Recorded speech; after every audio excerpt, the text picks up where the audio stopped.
नमस्कार दोस्तों, स्वागत है आपका द हाउपीडिया पर। दोस्तों, आज की इस वीडियो में मैं आपको बताऊंगा मुख्यमंत्री सामूहिक विवाह योजना में आप कैसे आवेदन कर सकते हैं। इसमें आवेदन करने के दो तरीके हैं। आपका एक ऑफलाइन फॉर्म भर सकते हैं आप, और एक ऑनलाइन भर सकते हैं। ऑफलाइन फॉर्म आपको कुछ इस तरीके का मिलेगा। देखिए, यहाँ पर आपको दिखाई दे रहा है, ये ऑफलाइन फॉर्म है। और ऑनलाइन फॉर्म आपको कुछ इस तरीके का दिखाई देगा, ये ऑनलाइन फॉर्म है। और भरे हुए फॉर्म भी मैं आपको दिखाऊंगा। इस तरीके से ऑफलाइन फॉर्म जब भरे जाते हैं तो आपको इस तरीके से फॉर्म भर के देने होते हैं। तो मैं आपको बताने वाला हूं इस फॉर्म को आपको कैसे भरना है, कहाँ पे भरना है, कितना इसमें लाभ मिलता है और आपको क्या करना है। तो सबसे पहले तो आप इस वाले पेज पर आ जाइएगा।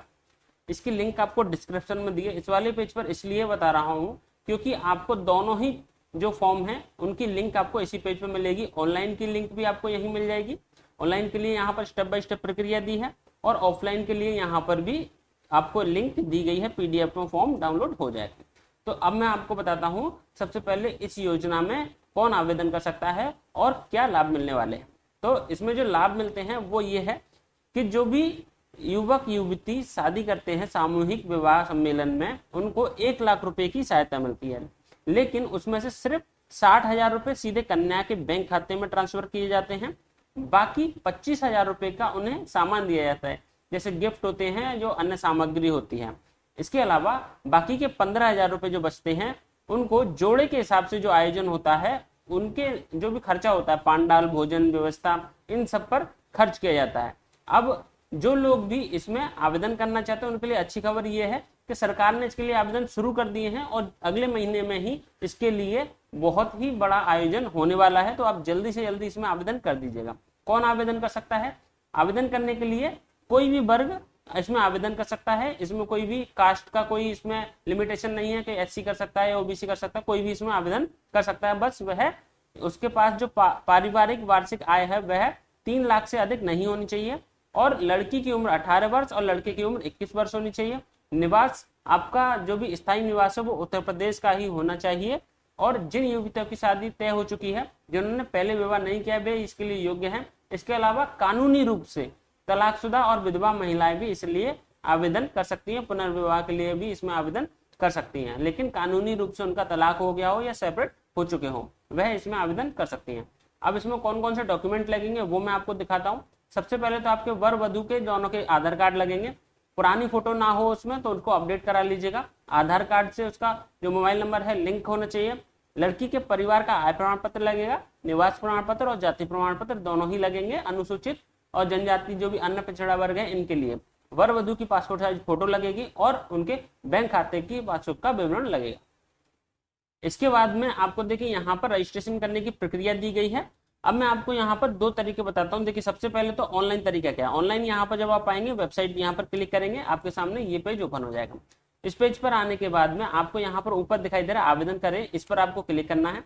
जैसे ही आप यहाँ पर क्लिक करेंगे, आपके सामने दो ऑप्शन दिखाई देंगे। ये ऑप्शन तो शुरुआत में आवेदन करते हैं उनके लिए है, और ये ऑप्शन उन लोगों के लिए जिन्होंने आवेदन कर दिया है लेकिन उनको कुछ ना कुछ उसमें बदलाव करना है, जिनको एसएमएस जाता है कि आपकी इसमें गड़बड़ी है, इसको सही कर दीजिए, ये उनके लिए। तो आपको यहाँ पर क्लिक करना है। आप जब यहाँ पर क्लिक करेंगे, आपके सामने ये वाला पेज ओपन हो जाएगा। इस पेज को ओपन होने के बाद में आपको अपनी जो डिटेल है वो यहाँ पर एंटर करनी है। सबसे पहले अपने जो आधार कार्ड है आपके पास, उसकी यहाँ पर आपको नंबर दर्ज करना है। ये जो है ऊपर वधु पक्ष का विवरण है और यहाँ पर वर पक्ष का विवरण, यानी लड़की की जानकारी यहाँ पहली लाइन में और लड़के की यहाँ दूसरी लाइन में। तो यहाँ पर अपना आधार नंबर, आधार के जो नाम लिखा है वो, और आधार पर जो जन्म तिथि लिखी है वो लिखेंगे, और मोबाइल नंबर यहाँ पर दर्ज करेंगे जो उससे जुड़ा हुआ है। इसी तरीके से लड़की की जानकारी भी यहाँ पर एंटर कर देंगे, और यहाँ पर इसको टिक कर देंगे कि आप जो भी जानकारी दे रही हैं वह सही दे रही हैं, और आप जो भी आर्थिक लाभ प्राप्त कर रही हैं वो गलत तरीके से प्राप्त नहीं कर रही हैं। और अगर आपकी ये जो जानकारी है वो गलत तरीके से प्राप्त होती है, या फिर आपने गलत जानकारी दे करके इसको प्राप्त किया है, या फिर आप उसमें सामूहिक विवाह में शामिल नहीं हुई हैं, या फिर सिर्फ किसी एजेंट के जरिए या किसी भी गलत तरीके से आपने इसका लाभ लिया है, तो आपसे इसमें वसूली की जा सकती है। तो ये यहाँ पर आप घोषणा कर रहे हैं। उसके बाद में वेरीफाई पर क्लिक करेंगे।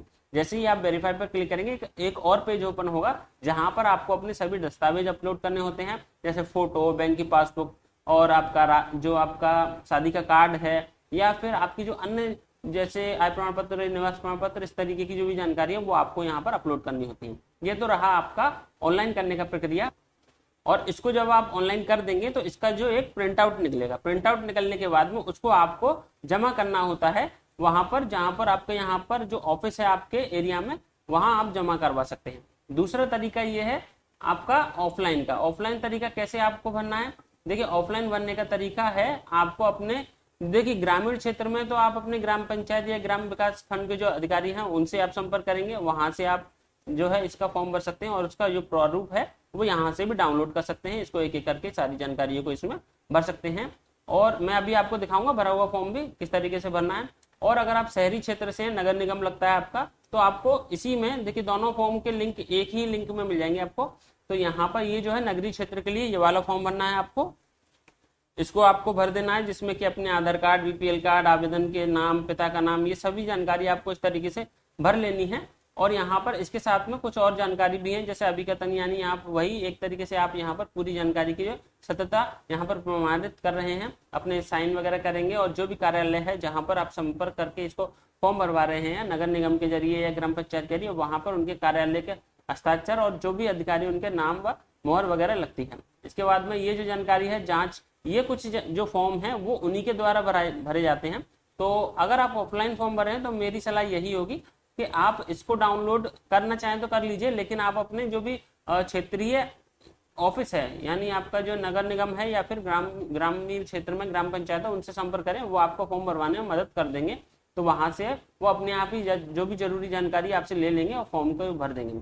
अब देखिए ज्यादातर लोग क्या करते हैं, ऑफलाइन ही फॉर्म भरते हैं, ऑनलाइन कम भरते हैं, क्योंकि ऑनलाइन में आपका रजिस्ट्रेशन तो हो जाता है, क्योंकि ये जो ऑनलाइन का कार्य होता है वो आपको ऑफलाइन करने वाले अपने आप ही कर देते हैं, क्योंकि पहले ऑफलाइन फॉर्म भर लेते हैं वो इस तरीके का, और फिर उसके इसको भरने के बाद में आपकी डिटेल को ऑनलाइन अपने आप जमा करा देते हैं। तो आप कोशिश कीजिएगा ऑफलाइन भरने की। ऑनलाइन करना चाहें तो ऑनलाइन भी कर सकते हैं, अगर आपके एरिया में कोई भी जानकारी नहीं दे रहा है या फॉर्म भरने में मदद नहीं कर रहा है तो फिर अभी क्या करना है आपको, देखिए मैं यहाँ पर एक आपको भरा हुआ फॉर्म दिखाता हूँ, थोड़ा सा मैं यहाँ पर ब्लर कर देता हूँ। देखिए इस तरीके से ये फॉर्म भरा जाता है। इसको भरने के बाद में यहाँ पर इस तरीके के जो फोटो लगता है, यहाँ पर अपनी जो डिटेल जमा होती है, नाम वगैरह यहाँ पर इस तरीके से लिखा होता है, ये निवास प्रमाण जो आपका निवास का पता है वो सब, डेट ऑफ बर्थ, जाति, ये सब यहाँ पर लिखी जाती है। लड़के का यहाँ पर भाग 2 में यहाँ पर जानकारी इस तरीके से भरी जाती है। सेम इसी तरीके से यहाँ पर जब आपका वेरिफिकेशन होता है तो इस तरीके से एक एक करके सारी जानकारी को यहाँ पर कराया जाता है, साइन कराए जाते हैं, स्थान लिखा जाता है, और जो भी आपके अभिभावक हैं उनकी यहाँ पर साइन कराई जाती है, रसीद वगैरह यहाँ पर मोहर इस तरीके से लगता है। तो इस तरीके से ये शपथ पत्र और परिशिष्ट भी होता है, ये सब इस तरीके से फॉर्म भरा जाता है। तो ये भी आप देख सकते हैं यहाँ से।